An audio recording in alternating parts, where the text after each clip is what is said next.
Why is the audio not strolling yet? Got that audio strolling. Took you a minute to get the audio strolling.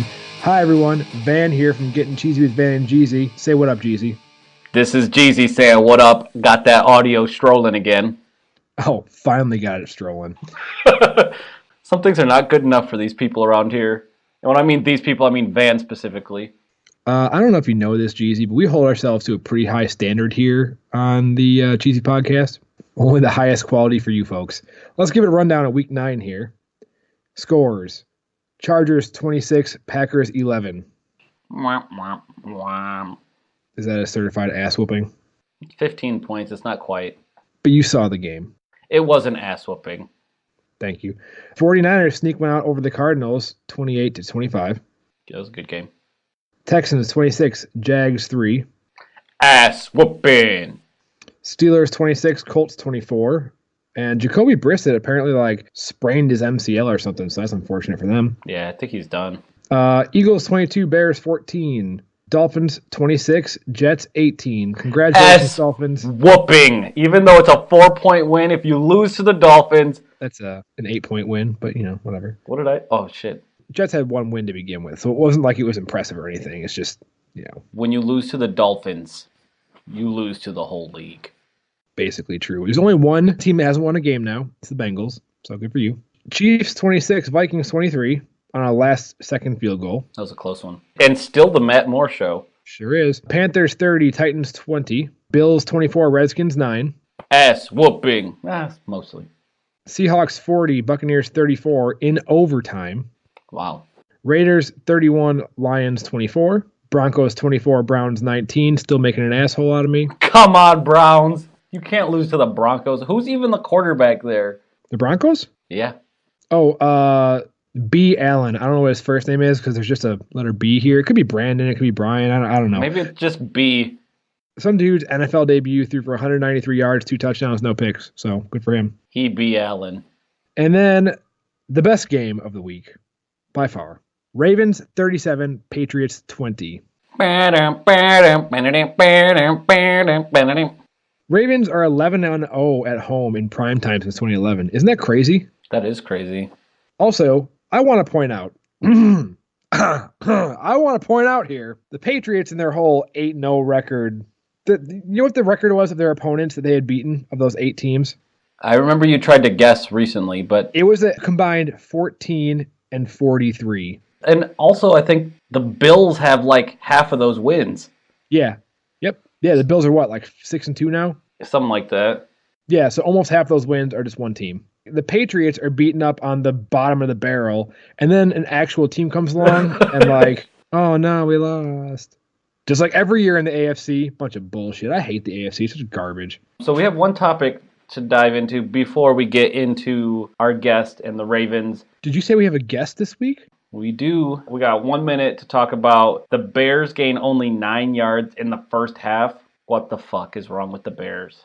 This is a Clutch Points article titled, Eagles hold Bears to worst first half of offense in the past 40 years.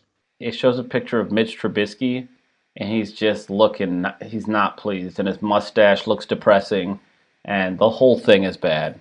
That's not even a mustache. That's like someone drew on him with pencil. It was the worst half of offense by the Bears in the last 40 years.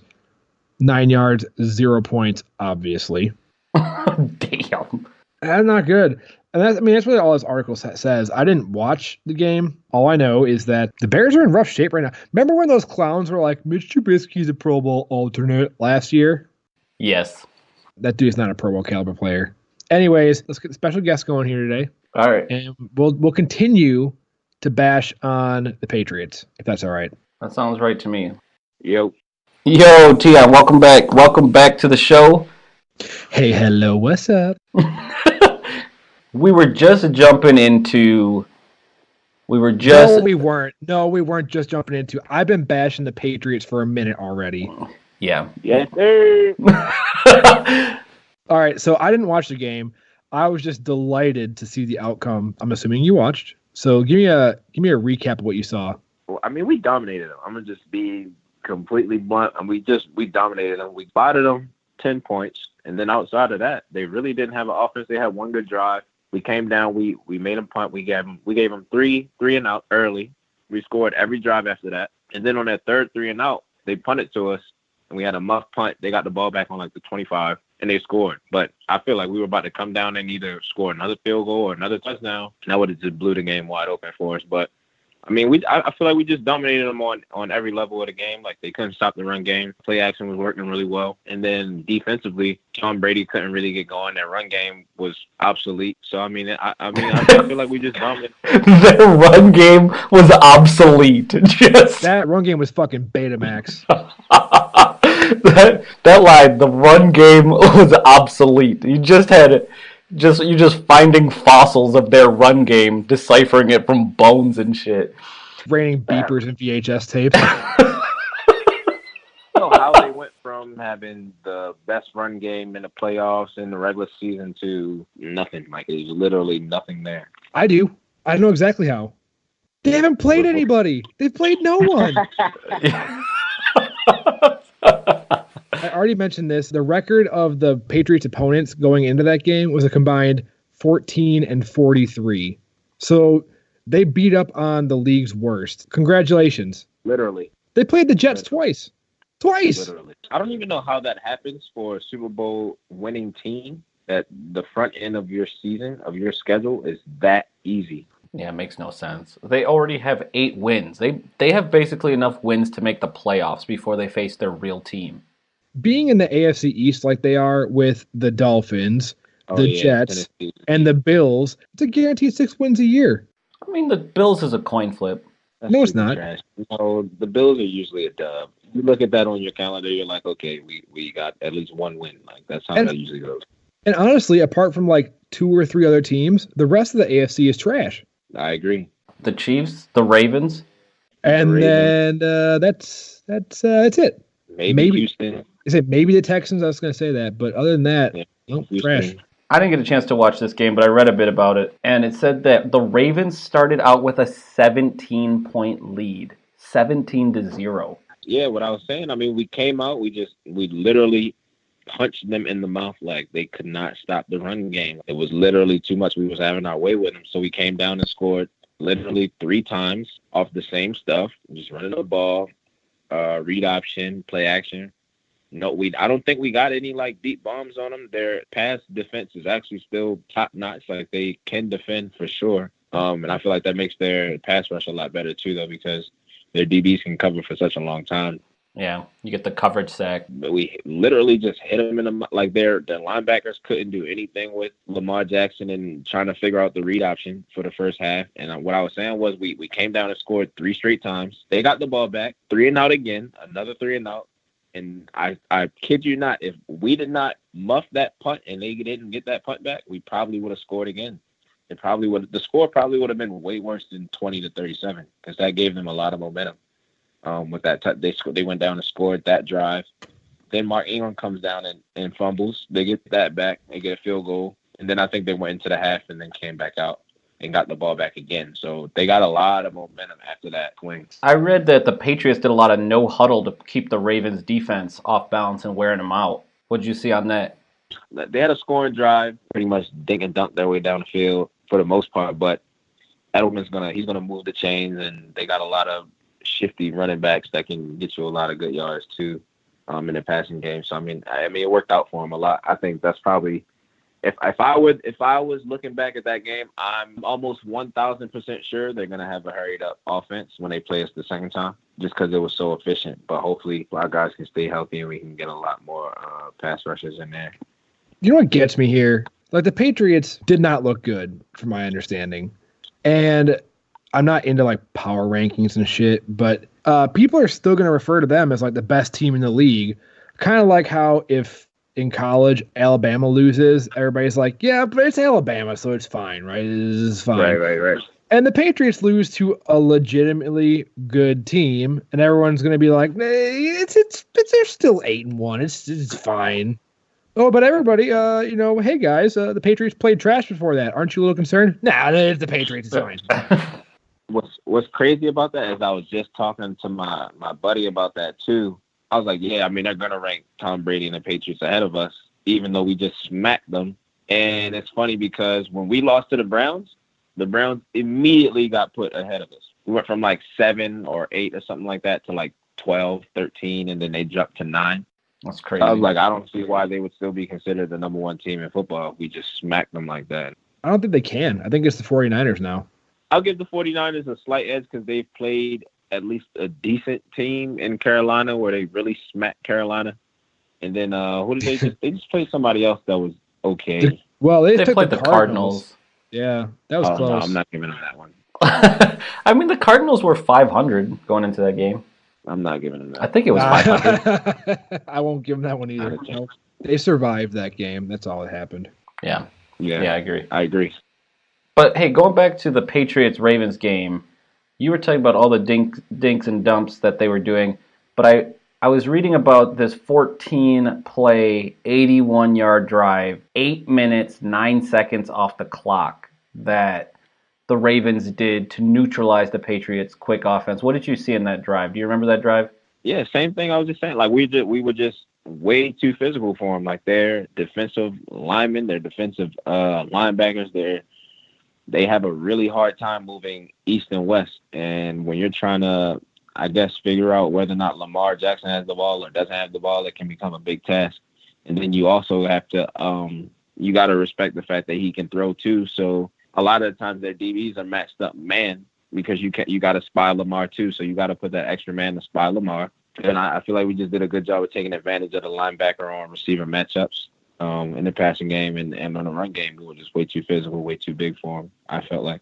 Speaking of Mark Ingram, it said he had 15 carries for 116 yards, including a 63-yarder.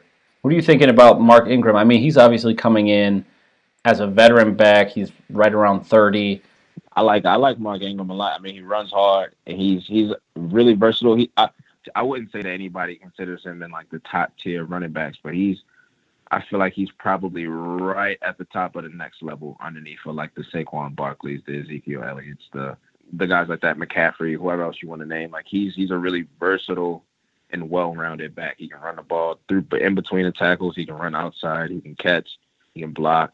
So I mean, I think it was a really good pickup for us. I mean, he does a lot. He does a lot in the offense in general, and then you have to respect his running ability as well. So you can't just drop 7 DBs on the field and think you're about to just stop our run game. It's not going to happen that way. He's a physical running back too, just like Lamar's a low-key a physical runner as well. All right, one more thing I want to call out from this game. We know Bill Belichick called Justin Tucker the best kicker in the history of the league, but Justin Tucker missed a point after this week. Prior to that miss, he was 264 out of 265. I can't say anything bad about Tuck. He's literally probably the most consistent Raven I've seen in Everdom. So I mean, 264 out of 265. I mean, that kind of tells you what type of kicker he is. I was surprised to see it too. When it happened, I wasn't even watching the screen because I just figured it was going through like no big deal. It's another day at the office. It's Justin Tucker kicking a 30-yarder. I mean, I've seen him make 55s before. So it drops his percentage from 99.6 to 99.25. So I mean, you gotta be better than that. You gotta be better than that. He's 29 years old now. I didn't realize Justin Tucker was still that young. I thought he was. Damn, dude, I feel like he's been around forever, and he's my age. Shit. Yeah, I feel like he has been around for What am I doing with my life? Actually, how many years has he actually been in the league, though? Do you know? I don't know. I was just looking up his age. Let me check. Let's see when he was drafted. It has to be at least a solid 6. Probably longer than that, though, because I don't even remember us having another kicker other than Matt Stover. He was drafted. Oh, Matt Stover. That was back in the day, dude. Yeah, I can't even remember another kicker we've had, honestly, outside of Tucker. Justin Tucker drafted to the Baltimore Ravens 2012.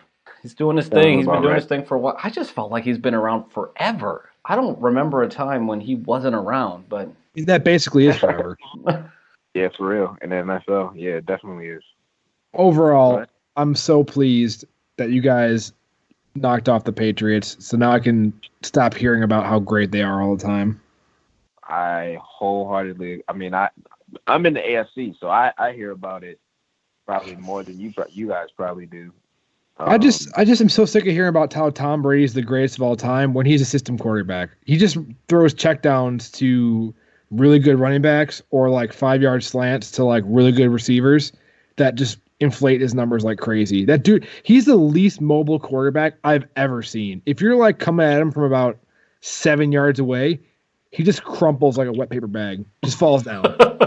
You think, so I'll ask you this then. You think Tom Brady's overrated? Yes. Oh my gosh. Keon, you've made a mistake. They give him this all the time. They give him like, oh, he's got 6 rings. Cool. He's got like team accolades. That's great. That just means he's been around a long time on a good team. It doesn't mean that he specifically has like willed this. I'm not saying he's not a very, very, very good quarterback. I'm not saying he's not one of the best to do it. I'm just saying people like to tout Tom Brady as like the greatest of all time, when honestly, I think if you switch him and Aaron Rodgers, he has nowhere near the success that he does in New England because of the cast he has around him. That's why I disagree. And I say that only because he's only played with one Hall of Fame receiver. One. And it's Randy Moss, right? That's Randy. I'm counting Randy, but I'm counting Gronk too. He played with Gronk a couple years. He played with Randy 1 year? He had Randy for 1 year. But he's also had an incredibly solid defense the entire time. He's had a pretty good defense a couple times. Like way early in his career, he definitely had a good defense. But the years prior, his defenses have not been that good though. I mean, we've had times where Aaron Rodgers has literally had to put up like 40 points a game just to keep it competitive because of how bad our defense is. That I agree with. He's always had a supportive running game too. We haven't had a running game, and I'm not kidding you, like 16 years. Since Amon Green. Yeah, that's Amon bad. Green. That's really bad. Amon Green was the last running back we had that was decent. Good Lord. Why don't we go ahead and segue into the Packers section since we're already diving in there. I'm gonna go ahead and cheese it on in. And so I'm cheesing my way back to you, Van, with a burning cheese inside. It's the Packers section. Is that the theme song for when you guys talk about the Packers? Yeah, it is. It is. He's so creative, isn't he? That's cute. Something. Oh shit! I got a cute from a man. That's how I know it's bad. This is like ex-Packer news, but I read in an article from CBSSports.com that Mike McCarthy could be coming back. Not to the Packers, obviously. Hell no. He could be coming back to coaching. I mean, he's not a bad coach. I mean, I don't think he should have ever been put out of coaching. Honestly, I mean, I think he's a good coach. I think he just wanted time off for himself because he'd been doing it so long. Yeah, I can understand that. I would be interested to see who ends up getting the Redskins job. Like, who actually takes that job? No one wants that job, though. I know, but I've been hearing like Mike Tomlin might be. Why would Why? Why? People are not feeling Mike Tomlin. I don't know what it is. People aren't feeling him right now. He's a good coach too. I don't get that. He hasn't had a losing season since he stepped into the league. He also moonlights as a doctor for House. It's not the same. Does Mike Tomlin have a ring? Mike Tomlin has a ring, right? Yeah. He's also got a big old fat L. Yeah, he definitely has a big fat L. But I'm Super Bowl 45 suckers. Anyways, McCarthy apparently has been like looking at film and kind of assembling himself a little staff. So we'll see what happens with that. Where do you see him going to, though?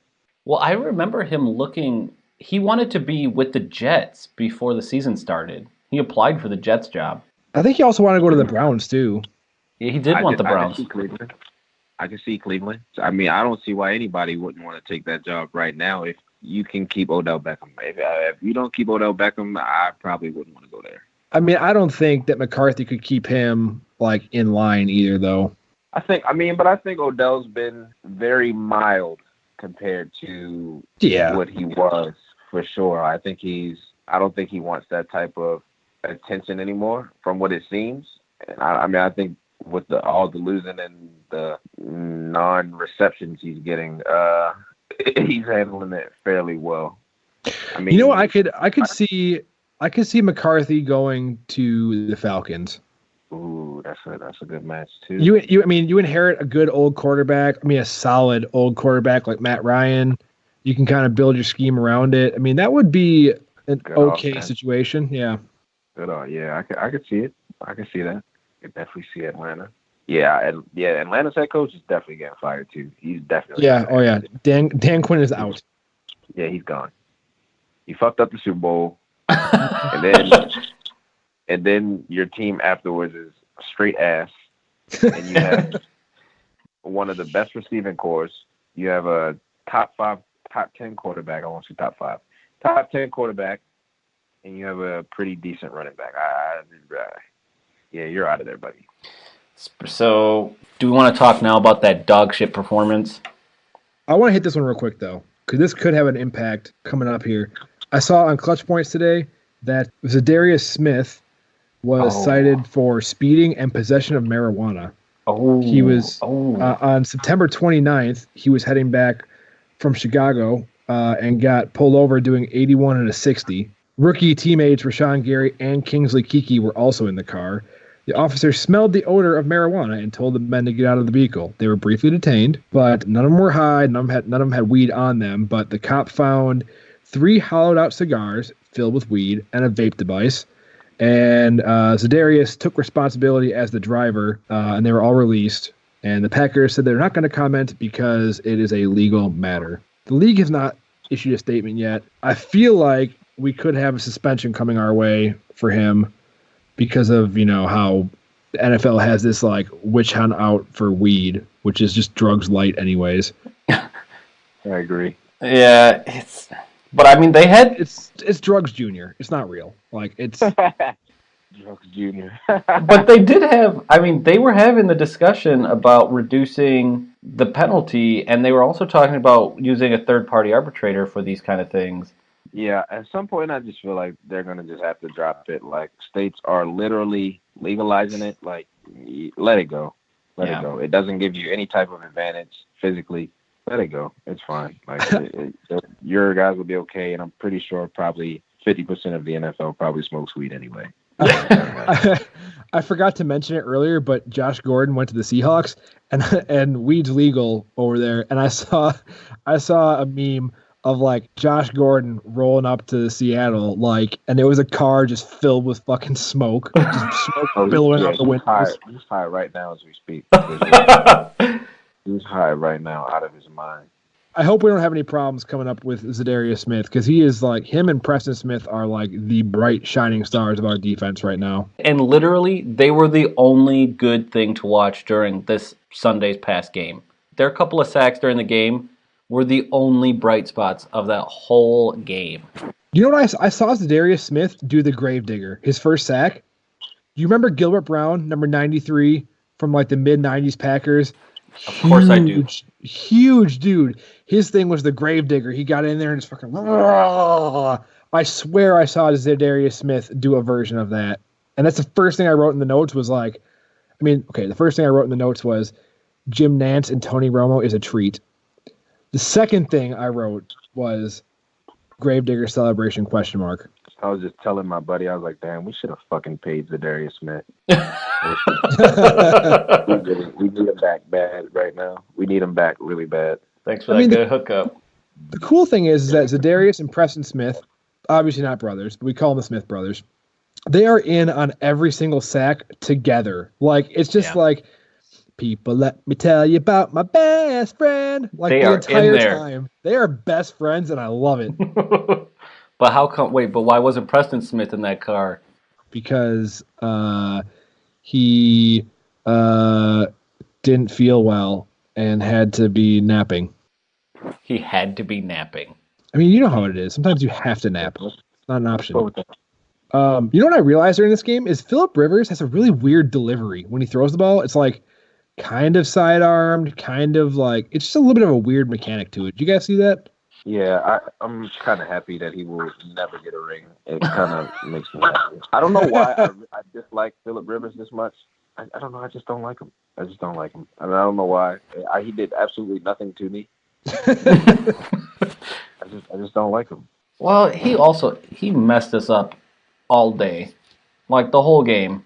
Yeah, and so the Packers were already the worst in the league for giving up the most big plays, like 40-plus yard plays, and he just kept piling them on against us too. So we're currently the worst in the league at that.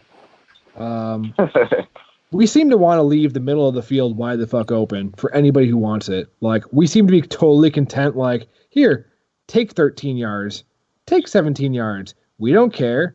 Take it the middle of the field. And then we'll get down to, like, the red zone, and we some reason decide, like, oh, no, we're going to play defense again, and we keep people to field goals. Like, we forced them to, like, 5 field goals in that game. Your comment is spot on. He's like, oh, you want 13, 17, 15, 16 yards right down the center of the field? They can do that passing or running against our team. I don't get it. Offensively, we had a lot of mental mistakes. In the first quarter, we had 3 false starts. We had a delay of game, a block in the back. We had like 5 penalties in our first 2 drives that were just killers. If I remember right, I think Melvin Gordon finally rushed for 100 yards on y'all. He did. Weekend. Yep. Yeah, he looked really good against us, which is a damn shame that it took playing us for him to get back on track. A couple of things. Before this game, the 2 games previous, Rodgers had his best statistical games of his entire career. That 2-game stretch was the best stretch he'd ever had, numbers-wise. This game was the first time in his career that the Packers' offense had less than 100 yards through 3 quarters. We had like 83 yards going into the third quarter of offense. Horrendous. When I watched the game, I watched the condensed version of the game with no time, with the no breaks, no nothing. It felt like I was watching a Chargers game. That's what this was like. It was Chargers had the ball all the time. They did. The time of possession was not even close. I feel like we barely had the ball. Rodgers had a lot of overthrows. We had a blocked punt, which was strange. Yeah. And, dude, one thing, the Chargers played their tails off, so, like, props to them. We did the opposite. We played our tails on. What does that mean? You know what it means. Anthony Lynn, I think, is the Chargers head coach. He had the biggest nutsack during this game. And I don't know if you saw, they kicked a very short field goal, and there was a penalty by the Packers. And they could have, like, declined it and taken their 3 points. And this is in the fourth quarter when we're, like, trying to make a comeback a little bit. Yeah. Definitely. And they took the points off the board. Yes. Anthony Lynn takes his big old nuts out of his pants and throws them on the table, just slaps his balls on the table and says, I don't want those points on the board. I'm going to fucking score a touchdown. And guess what he did? Scored a fucking touchdown. How do I know? Because Melvin Gordon got me them damn fantasy points, baby. Oh, man. And he left the smell of nuts on our table. I will say, too, I was also very disappointed. I saw Jamal Williams score a touchdown at the very end of the game. And he's fucking celebrating like, yeah, player, yeah. And I was like, I looked at Miss Van and I was like, we're down by 17. What the fuck is he doing? Yeah, that was odd to me too. It was like what was it, like a pass? It was a the really short touchdown pass. I was looking at it like, who authorized this? Like, what are you doing? Who authorized this dance? I also watched like the post-game press conference from our head coach, Matt LaFleur, and he was like, honestly, we didn't even get into our game plan. Like, we were barely into our game plan. We were just playing backyard ball the whole time trying to catch up. That doesn't help. People trying to blame it on like, well, traveling across the country from, that far to the West Coast is tough on your bodies. And, the team looked sluggish. Like we weren't ready for it. Like, everybody looked tired. The only bright side was the rest of the NFC North also lost, so we didn't like lose any ground in the divisional battle. But we looked like a bag of dicks. Maybe we all got served a meal that had tainted something in it. Like they all were served Jimmy John's had tainted mayonnaise or something. They got rumbly tummies on the sideline. I hate Jimmy John's so much. You hate Jimmy John's? I do not like Jimmy John's. All right. What? And with that, we're signing T off the show. All right. My bank account for my senior year of college half of it at the bar, like 3/8 of it at Jimmy John's. The other eighth was like, probably like toilet paper or something. Jesus, you shit a lot. So the first time I went to Jimmy John's, I got a BLT, and I'm thinking like, all right, it's like bacon, lettuce, tomato. It's gonna come with something else. I get the sandwich, and it's literally 2 strips of bacon, a lot of lettuce, and like 2 tomatoes on. I was so upset. And then like my senior year, my coach would always just order Jimmy John's. Every time we competed, we got Jimmy John's during like intermissions or whatever the case may be. We always had Jimmy John's, so I can't even look at Jimmy John's anymore. That's what I'm saying. See, when a team travels, they have Jimmy John's. I think that this has happened because they got tainted mayonnaise at Jimmy John's. Had they had Denny's cater it, we would have been fine. They probably just had a problem with like they got some bad humble pie. They all just ate a bunch of fucking humble pie. All right, fine. Either that, or maybe they're eating it right the fuck now. They should be eating it right the fuck now. They should have it now. But sometimes you want to have your humble pie and eat it too. Well, there's plenty of humble pie in Green Bay right now. All I gotta say is if I were to summarize this game for Green Bay, the good and the bad were sacks. Like, we gave a couple sacks, and we took a bunch and had block kicks. And then, on the other side of the ball, the Chargers literally did whatever they wanted. All the time.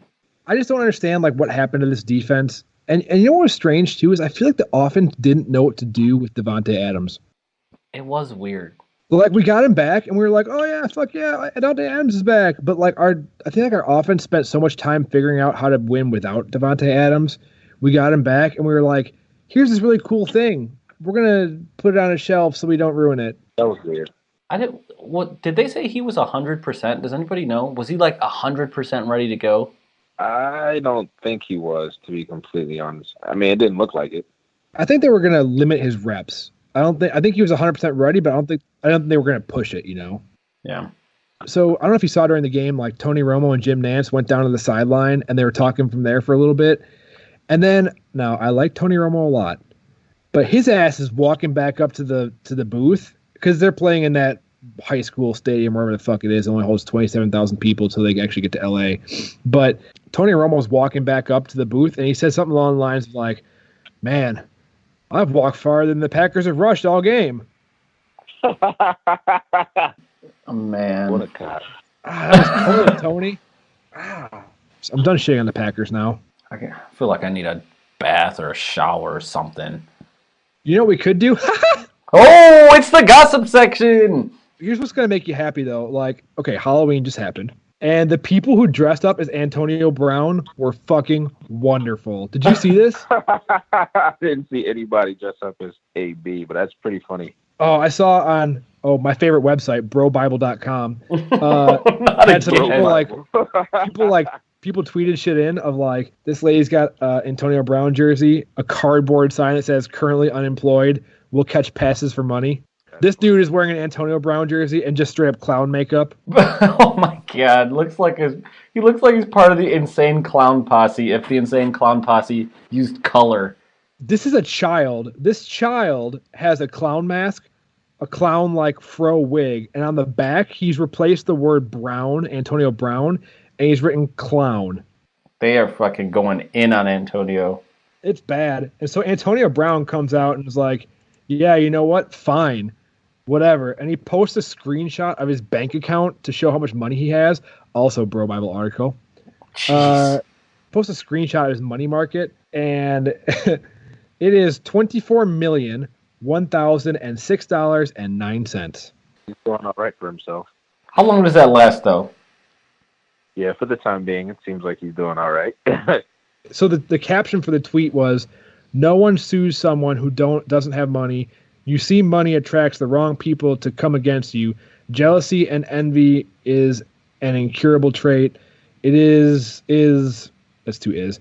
Reciprocal, not donated, beat the odds, laughing all the way to the bank. Hard work, talent, and believing in yourself. Dreams do come true.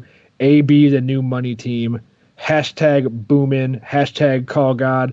Hashtag am count ups. Hashtag AB, new money team. Hashtag more than an athlete. Hashtag more than a game, hashtag monster, hashtag win on and off the field. Who is telling AB these lies? One, you're not more than an athlete. You're enrolled back in Central Michigan. That's number one. Number two, you're not the new money team because you don't have as much money as Floyd Mayweather. So you're not the money team. Yeah. You're like a regular athlete that did pretty well for himself while he was in the league, and now it's over. Dude is like super delusional and in denial, and I'm sick of him at this point. Like, I'm really sick of him. I thought $24 million was less than he would have.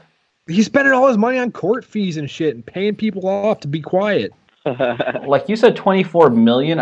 I was expecting another zero on that. Antonio Brown career earnings per Spot Track. Antonio Brown has earned $71,001,203 to date. Good Lord. So I mean, I guess he's got about a third of it. That's not bad. I guess that's not that bad. I don't have a third of all my money.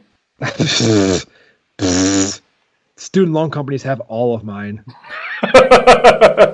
That's not funny. Right. That's not funny. It's Sorry not about funny it, at all. man. It's terrible. I'd laugh if you said it again. The student loan companies have all of my money. You, sir, are an asshole. Still funny. All right. But they have all my money too.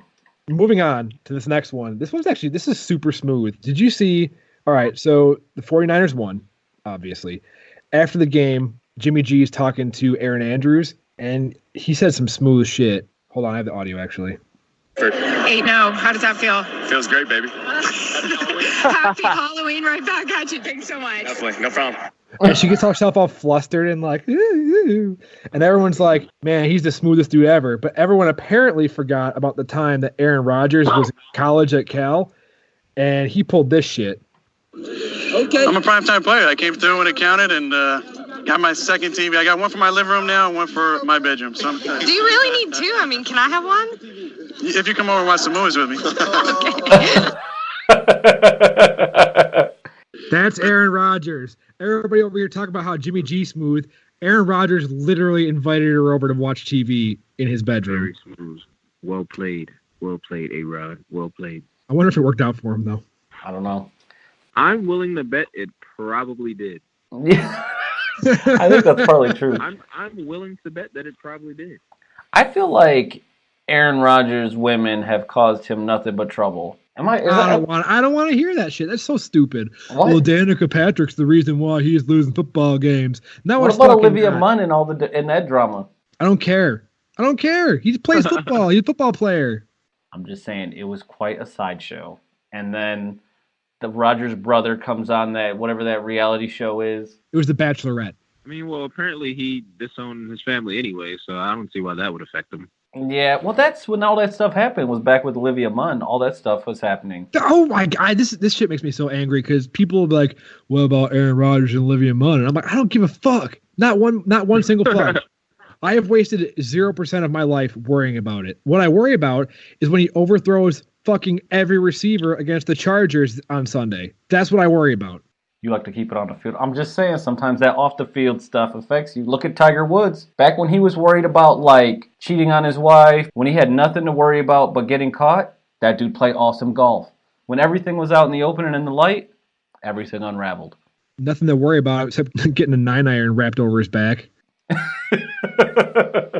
I'm just saying, you can play with the secrets and the skeletons in the closet, but when that shit comes out, it affects the game. I think that might have happened to Rodgers. We saw some years that did not look good. We didn't. We saw some years with some shitty running backs and a shitty defense. All right, Van. Y'all had some decent defensive years, I think, right? No? Well. No. 2010 when we won the Super Bowl, we did. Other than that, it was... Yeah. Is that Clay's defensive MVP year? That was Charlie Woodson's. Oh, Charles Woodson was... I forgot y'all had Charles Woodson. Yeah, for a minute. Yeah, a couple seasons. He won the Defensive Player of the Year with us. That dude was Defensive Player of the Decade. When we were that good those couple of years, it was because Aaron Rodgers was putting up 40 points a game, and our defense was giving up like 35. Like, Aaron Rodgers literally had to bail our defense out every game for about 13 years. Yeah, that sounds about right. That's not an exaggeration either. I got one more gossip article here, and it's actually an ex-Packers player who now plays for the Browns, Jermaine Whitehead. Do you remember him? Yeah, I seen that. Yeah, he was tripping on Twitter. Yeah, so basically, they got their asses kicked, right? 15 minutes after the game, guy is suspended for threatening to kill someone. How dumb do you have to be? He tweets out, he says, "Don't get shot at, little bitch. Can you whoop my ass?" He said, "Can you whoop my ass? Fuck football. Let me know when you need the address." He tweets his address to this dude, and the like his actual address. Had me crying when I was reading it. Crying. I was crying tears. Real tears. Here it is. Someone said, "You suck, LOL, getting trucked. Can you tackle cuz? You on the practice squad in 2 months, maybe." And he says, "Shut your bitch ass up before I kill you, little bitch." And he said, "Ain't even playing either, fuck boy. Don't get hit up. Tell your mama suck my dick for salty, bitch." Damn. What? Like, damn. You clearly don't want to be in the NFL. Like, what are you doing? Damn. Oh, that was bad. I think it was one of them when he was like, it was like, I think he said, "I'll slap you and run because I know you won't be able to tackle me afterwards," or something like that. Oh my god, this is super good too. Someone updated his Wikipedia page. Jermaine Whitehead, number 35, position missed tackles. Oh my gosh, somebody's straight trolling him on Wikipedia. Jermaine Whitehead telling AB to hold his beer.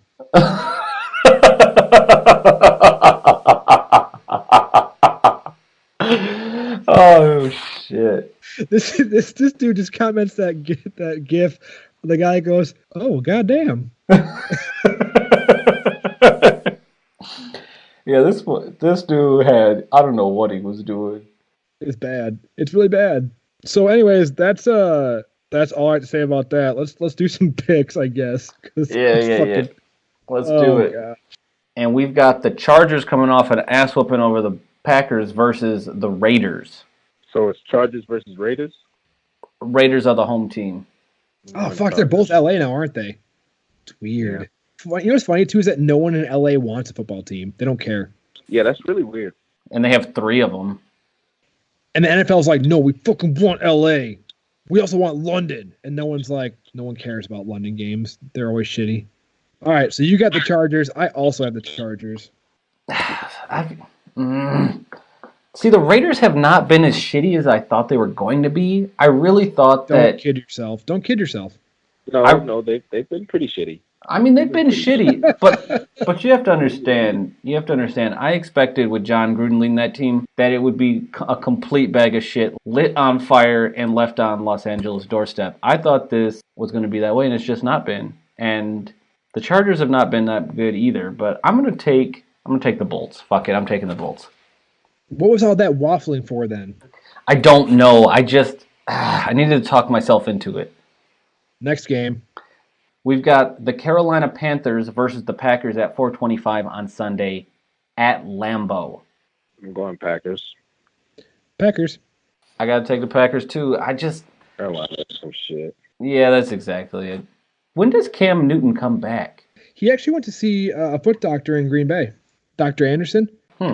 Like world-renowned foot specialist. Went to see him. And no one here in North Carolina wants him back. And I also got an email from the Packers today saying that there are open tickets to go to the game because the Panthers returned some of their tickets. Every visiting team has an allocation of tickets, for their fans. And they were like, no, we don't want these. You can sell them to your fans instead. Damn. But I do have a bet at work right now with a Panthers fan that when the Packers win, he has to wear a Packers jersey all day at work the next day. If for whatever ungodly reason the Panthers were to win, I have to wear a Panthers jersey at work all day. I swear if the Packers play like they did this week, I'm going to kick my own ass. I'm just going to be in my house beating my own ass. I cannot stand to see my team get beat like that. And I mean, for the same way, they would just be beating themselves, just like they beat themselves when they played the Bolts. They would have to beat themselves to lose to the Panthers. Next game is Sunday Night Football. We got the Vikes versus them boys in Dallas. Jerry World. It's Jerry World, baby. Just living in it. That'll be a really good game, actually. I'm gonna say the Vikings win that game. I'm gonna say you're exactly right. The Vikings win that game. Yeah, the Vikings, I think, are just a much better team. And although Kirk Cousins had a little slip up, I think he's going to come back and make them boys look real bad. Monday night should be an interesting game. Maybe the hardest game on San Francisco's schedule so far. We got the Seahawks lining up against the 49ers Monday Night Football.